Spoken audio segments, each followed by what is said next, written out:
صباح الفل يا فندم، صباح الفل.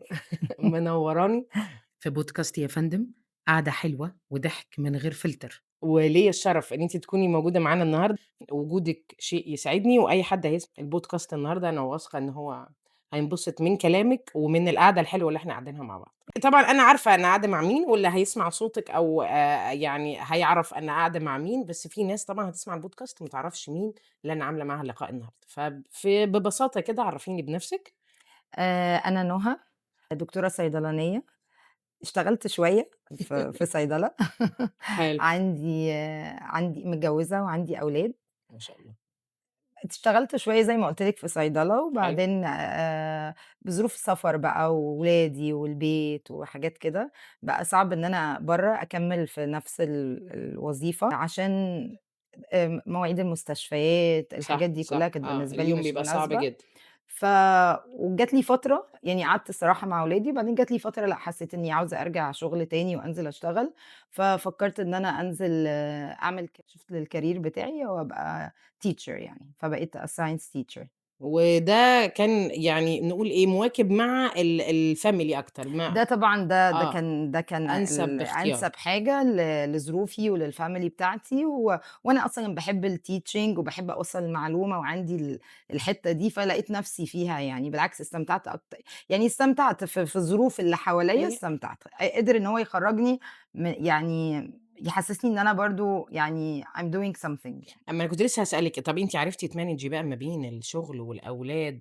لإن أنتِ بتقولي قعدتِ شوية، يعني اشتغلتِ وبعد كده قعدتِ شوية مع الأولاد، فقررتِ إنِّك ترجعي تشتغلي، ده عشان إحنا بنحب نعمل حاجة مفيدة في اليوم أو اليوم ما يبقاش بس مستقل بالقعدة مع الأولاد، والّا أنتِ بتحبي إن أنا لأ، أحقق نفسي شوية أو أفصل نفسي شوية؟ أحيانًا بتحسّي إنِّك عاوزة ت ت تخرجي لcommunity تانية، تشوفي ناس تانية، يبقى عندِك حلو. أصحاب تانية، آه، يعني يبقى عندِك يعني حياة غير البيت غير الأسرة بس. غير الأسرة آه. بس.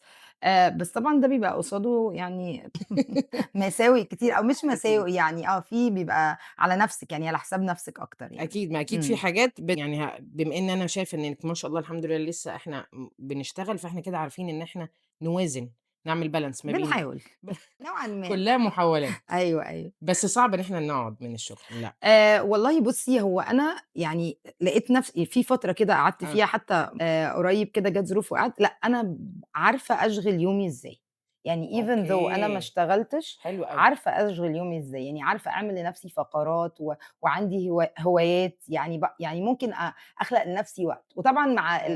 الحياة بقى والولاد وكده، إمم. طبعًا أنتِ بتتشغلي في الحياة، بس ده لازم تلاقي لنفسِك حاجة حتى لو مش بتشتغلي برّه البيت.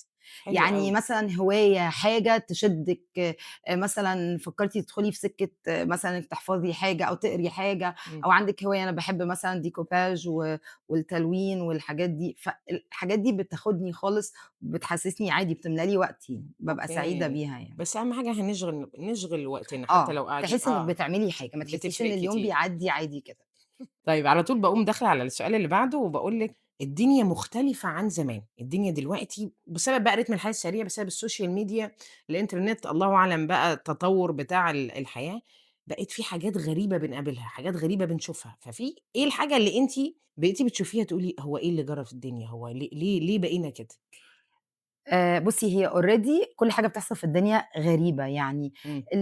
يعني كل الظلم والحروب وحاجات كتيرة أوي بتحصل، أحداث كتيرة أوي، بتحسّي إن هي تحسّي إن العالم بيحصل فيه إيه والدنيا بيحصل فيها إيه، بس صح. زي ما قُلنا قبل كده إن دي من علامات آخر الزمان يعني، أوكي. فدي حاجة إحنا already عايشينها، بس هي بقى يعني المستغرباه reaction الناس، يعني الناس نفسها، أنا ردود بقيت أحس فعلهم.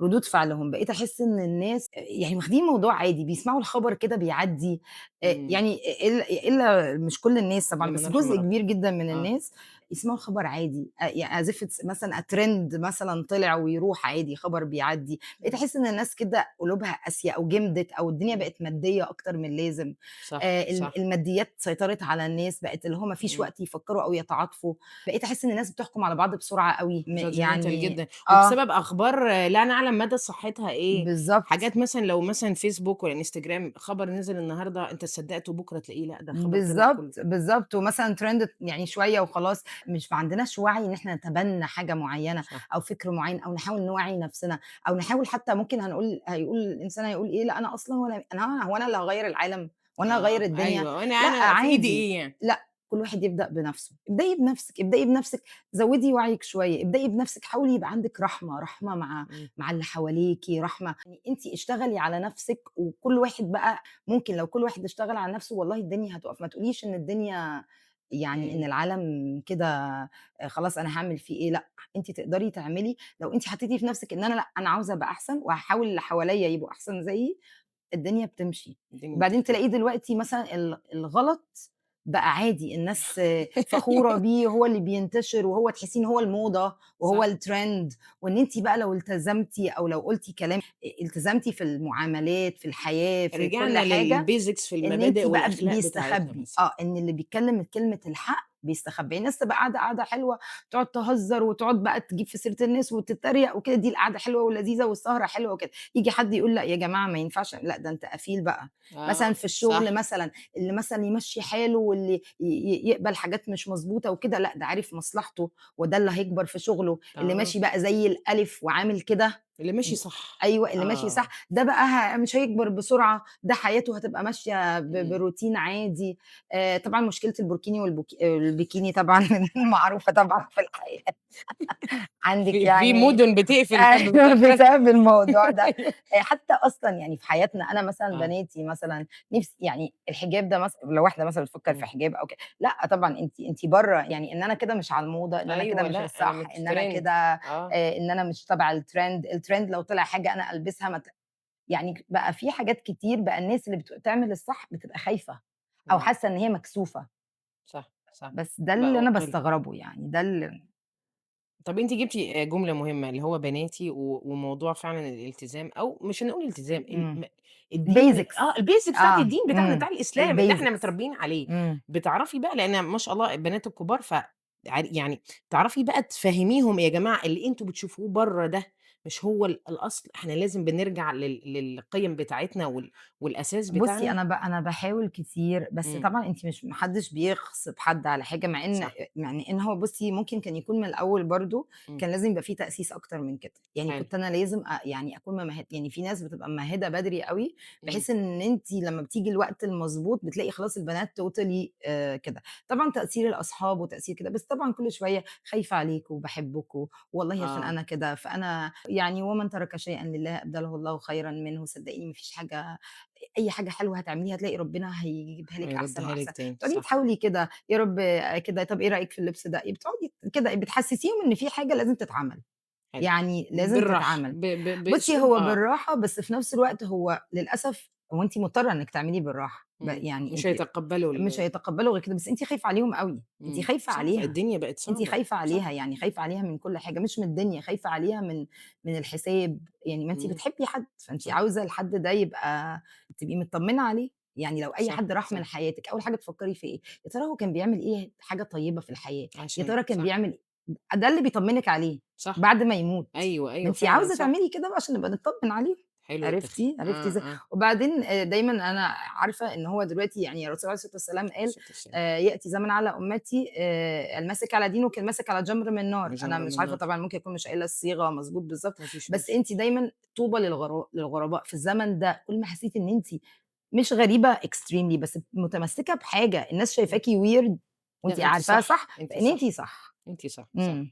يعني دايمًا باحب كده يعني أي حد بيسمعنا يحس إن أي حاجة بسيطة بيعملها في يومه ممكن تكون دي حاجة إنجاز هو مش حاسس بيه.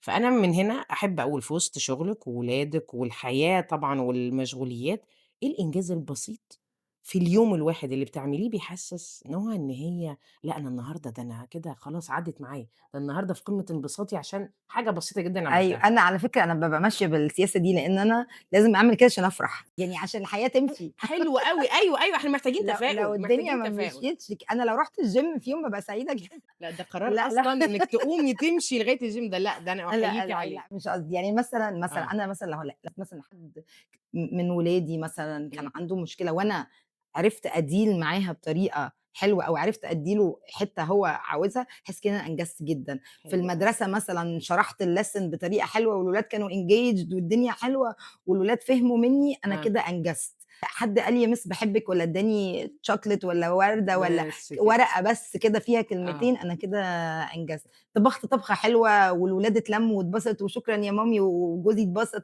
أنا كده يعني لازم satisfied جدًا. أفرّح نَفْسي أيوه في اليوم.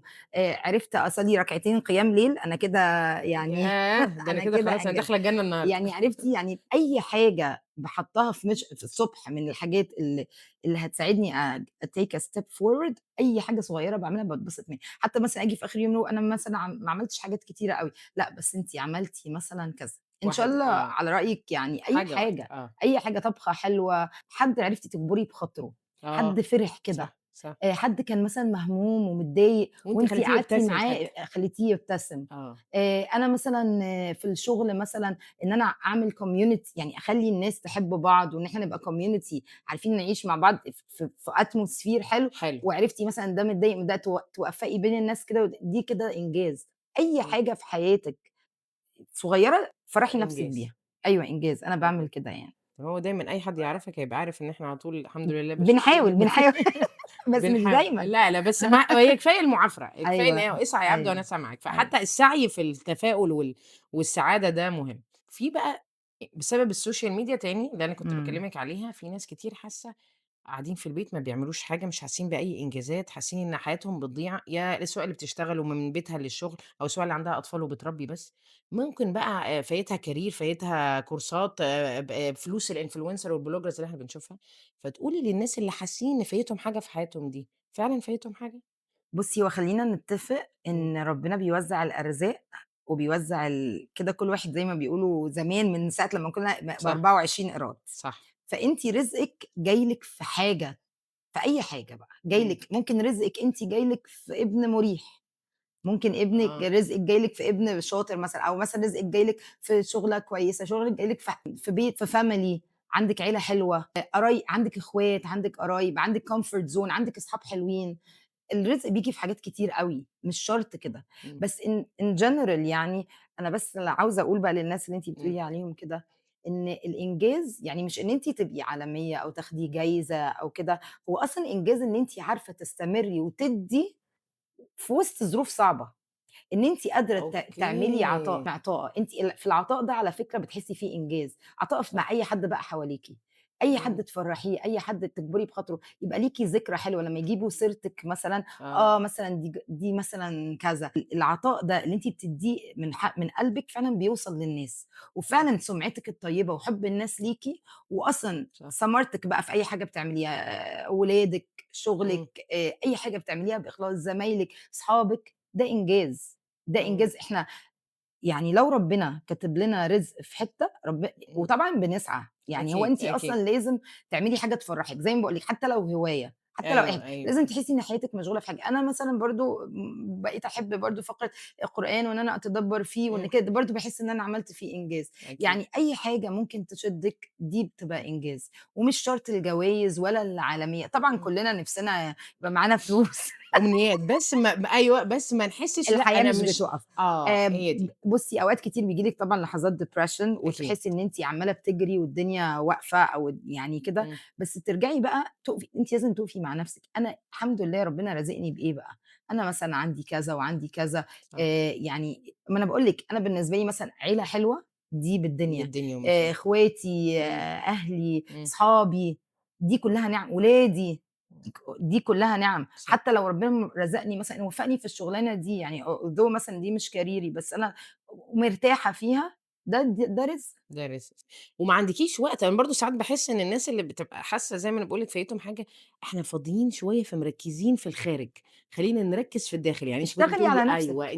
واشغلي نَفْسِك، بتشتغلي لأ اشتغلي اشغلي نفسِك، حسيتِ إن أنتِ آه، مثلًا عندِك مثلًا الحتّة دي عاجباكِ، يعني أنا مثلًا باحب الحتّة دي why not إن أنا مثلًا أدوّر على حاجة courses بالهبل بقى إمم، Udemy وCoursera والناس اللي أيوه، بالهبل أيوه، دول. أيوه، عارفاهم يعني حبايبي دول. لأ وأنتِ قاعدة كده في البيت course آه، يعني في حاجات ممكن تطوّري من نفسِك وهتتبسطي حتى لو لنفسِك، يعني حتى صح، لو لنفسِك يعني. إمم، حلو، ابني أصلًا اليومين دول المفروض ياخد course برمجة وحاجات كده، آه. وأنا ما ليش في السكة دي، بس why not أقعد معاه.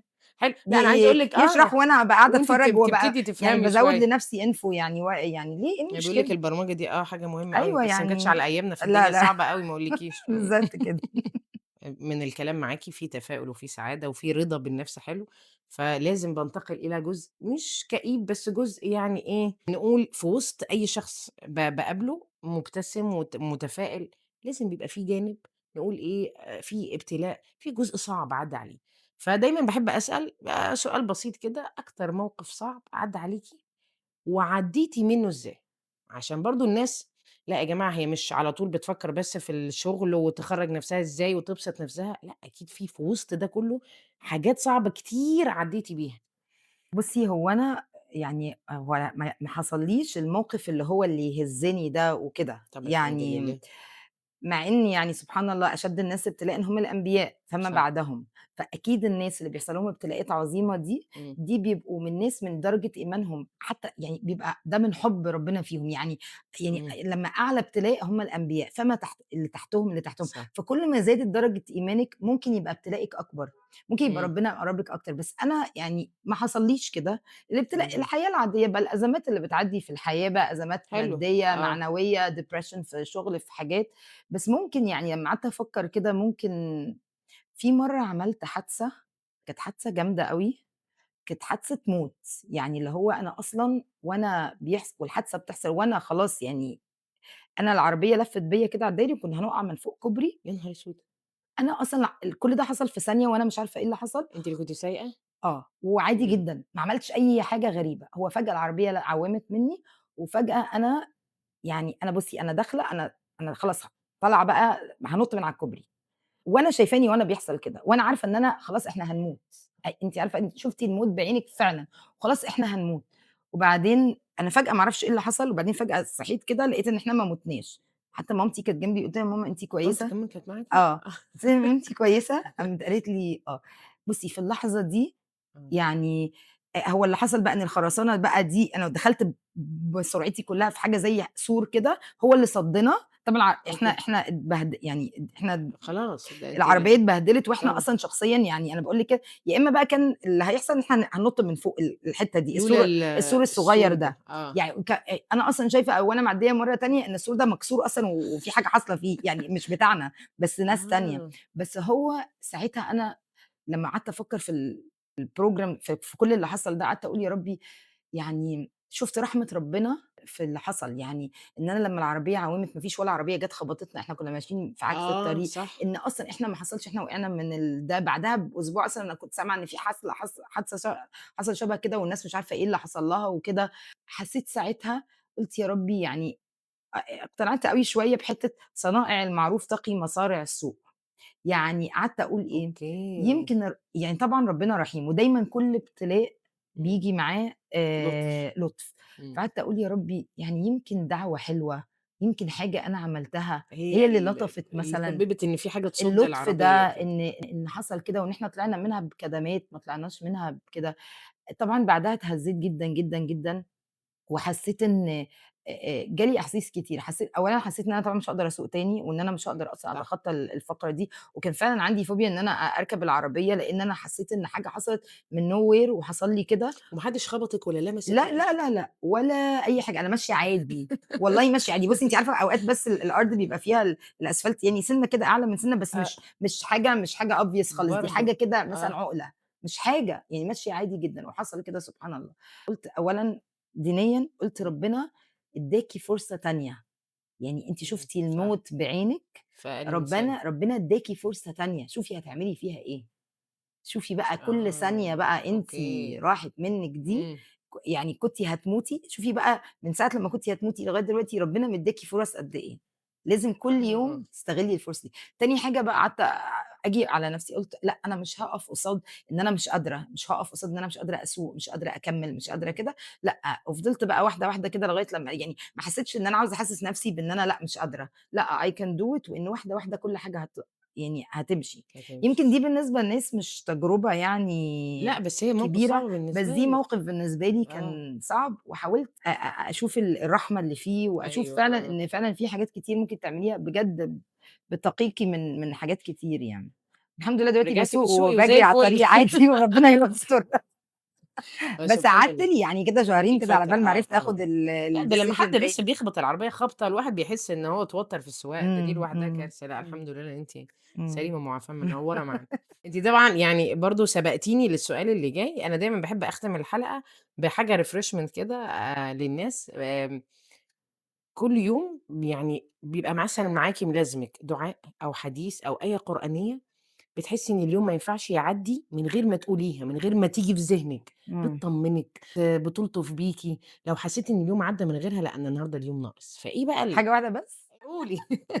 الناس بُصّي، هو تصحصح معانا كده. حسب المواقف، بس أنا إمم. مثلًا دايمًا برضه اللي هي ولنبلونكم بشيء من الخوف والجوع ونقص من الأموال والأنفس والثمرات وبشر الصابرين الذين إذا إمم. أصابتهم مصيبة إمم. قالوا إنا إنا لله لله وإنا وإنا إليه إليه راجعون. راجعون. أي بقى زنقة مادية، إمم. أحس إن أنا بقى الدنيا واقفة بيّا، آه. أحس إن أنا زعلانة على حاجة، زعلانة على حد كده، باقعد يعني أصبّر نفسي حتى لمّا تتضايقي. إن ده على فكرة ده صبر، وده صح، بتؤجري صح، عليه. صح. الإحساس ده بيخلّيني دايمًا أحس إن أنا يعني بrelief شوية. أوكي. وزي ما قُلت لِك بقى في بنتي دايمًا أقول لها وأقول لنفسي يعني من ترك شيئًا لله أبدله الله خيرًا منه، في مواقف كتير باحط فده نفسي على طول كده. في ذهنِك برضه. آه. والحتّة الأخيرة عشان ما أطوّلش عليكِ، لأ اللي براحتِك، هو بالعكس إحنا بنعمل refreshment حلو للناس. قُل كم لبثتم في الأرض عدد السنين، يوم القيامة بقى. آه. يوم القيامة بييجي بقى يعني بيسألوكِ يعني أو الملايكة أنا مش عارفة الصراحة الحتّة دي، بيسألوكِ فأنتِ بتقولي إيه، قُل لبثنا يومًا أو بعض يوم. إمم. يعني كل الدنيا اللي إحنا عايشينها دي يوم واحد يوم القيامة هيبقى بالنسبة لنا إحنا قعدنا يوم. يوم واحد في العمر ده كله. فهل العمر ده كله وهل يعني مثلًا أنا مش قادرة مثلًا ما اتحجبش، مش قادرة ما اعملش حاجة غلط، مش قادرة أقف أصلي ركعتين زيادة، مش قادرة أعمل كده، هل ده عشان أستمتع بحياتي أو أعمل كذا، هل الحياة دي إمم. مدتها تستاهل يعني ده أنا يوم أضيّع. أو بعض يوم من إمم. نعيم لا ينفذ؟ هاستحمل أوكي. شوية، هاجي على نفسي شوية في حاجة أنا باعملها إمم. لله، صح، صح. عشان في الآخر الدنيا دي مهما يوم. عِشت يوم يوم. أو أقل من يوم، دايمًا أقول لنفسي كده. لمّا تيجي بالذات مثلًا موقف يعني تحسّي إن الموضوع لأ دي تقيلة عليّا شوية، طب يعني إمم، ما لأ ما خلاص إمم، مش مهم، أعمله ناقص. إمم. لأ، فتفتكري بقى الآية دي، فلأ أنا لازم آه، أعمله. في مثلًا في رزق، في شغل، في حاجة، لأ إمم. أنا مش هاعمل حرام، مش هاخد السكة دي، مع إن إمم. السكة دي مش هاخد السكة دي، هاخد السكة دي، في لبس في كده، لأ مش هاخد السكة دي، هاخد السكة دي، هاجي على نفسي. أوقات طبعًا بنجاهد نفسنا في موضوع الأغاني والحاجات دي يعني صح، صح. بنحاول يعني. محاولة. آآ عادي هاجي على يعني أحيانًا باقول لنفسي كده، فلمّا باقول كده فعلًا قُل كم لبثتم في الأرض عدد سنين، لبثنا يومًا أو بعض يوم، إمم. ولا حاجة. صح. بس. الإتقان، الإتقان عشان كده كلّنا قاعدين مع بعض وما حدّش فينا رئيس وزرا ولا أي حاجة، صح؟ دي الحقيقة. لأ، بس أنا أول حاجة يعني سعيدة باللقاء معاكِ وبكلامِك وكُلّه تفاؤل، يعني أنا واثقة إن اللي هيسمع البودكاست هيحس كده بتفاؤل وطاقة وإن هو لازم يقوم يلاقي هوايات دلوقتي يعملها. وأي حد يا جماعة عايز حاجة في الديكوباج ممكن يبعت يسأل نُهى، خبرة عندنا هنا في على قدّي، ف على قدّي. لأ بجد والله نوّرتيني ونوّرتِ بودكاست يا فندم، وأكيد لينا لقاء آخر ممكن بأسئلة جديدة، بمعلومات تانية، لو حابة تضيفي أي حاجة لأ، أنا أو اتبسطت أوي، أوي، أوي بالقعدة معاكِ الحلوة دي، ميرسي شكرًا. ناقصنا كوبايتين شاي بس أيوه عشان صح. القعدة تحلو أكتر. أيوه، أيوه، والعشا بتاع كل يوم أنا والعشا عارفاه. أيوه، والعشا بتاع كل يوم. نوّرتيني وإن شاء الله لينا لقاء آخر بإذن الله. بإذن الله. إنما الإنسان أثر فاصنع أثرك. كانت معاكم ماجي ناجي، باحاول أصنع أثر. السلام عليكم. وعليكم السلام ورحمة الله وبركاته.